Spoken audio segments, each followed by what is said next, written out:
أحبتي طبعا الآن هنا اللهم صل على محمد وآل محمد عند المكان المقدس نبي الله شعيب. نبي الله شعيب كليم وخطيب الأنبياء. نبي الله شعيب معروف مشافي السرطان، مشافي الأمراض الخبيثة، يعني أي واحد يجي يطلب حاجته من نبي الله شاهد الله ما يرده.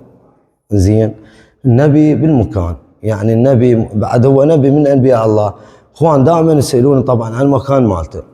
المكان مالته بالدغارة، زين، على طريق الدغارة، يعني بالديوانية، محافظة الديوانية الدغارة. بس اسأل نبي الله شعيب هم يدلوك بي.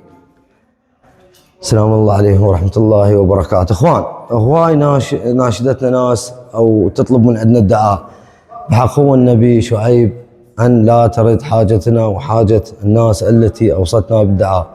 إن شاء الله الشفاء العاجل لمرضانا، وإن شاء الله اللي ما عنده ذرية، هواي ناس جاي تطب لي طبعا اللي تريد ذرية، اللي شغلهم متوقف، وهواي تريد وظيفة ناس، وهواي ناس بها أمراض خبيثة وأمراض سرطان.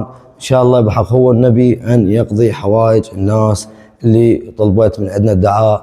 وإن شاء الله يا ربي، وإن شاء الله بحق النبي أن نكون سبب بسيط بأن أنقل هكذا يعني الناس، معاناة الناس وهذه الأمور إن شاء الله يا رب العالمين.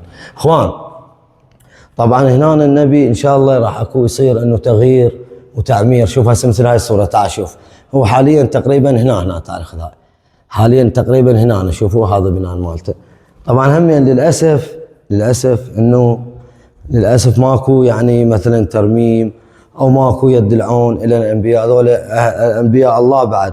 إخوان اللي دائما احنا نذكر اللي عنده مثلا إمكانية، الناس الخيرة، الناس اللي دائما ويا أهل البيت، إنه أن يعني تقدر عليه تتبرع للنبي عليه السلام، وتنطي يعني تقدر ينطي مثلا مبلغ بسيط أو سبالت أو هذه الأمور. لأن هنا هم جاي نشاهد حاليا هذا سبلت للأسف همين ما يشتغل. شوفوا، لأن اكو عالم هنا تجي تزور، عالم تجي تزور مثلا، تجي من مكان بعيد، لأن يعني بعد هو نبي من أنبياء الله، يعني مو قليل، لازم إنه يكون مكانه حلو وجميل.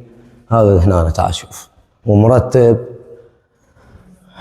إن شاء الله بحق محمد وآل محمد أن ينطيكم مرادكم. اطلبوا حوائجكم من عنده اخوان، اطلبوا حوائجكم من عنده. إن شاء الله النبي ما يردكم بحق هو محمد وبحق هو النبي شعيب.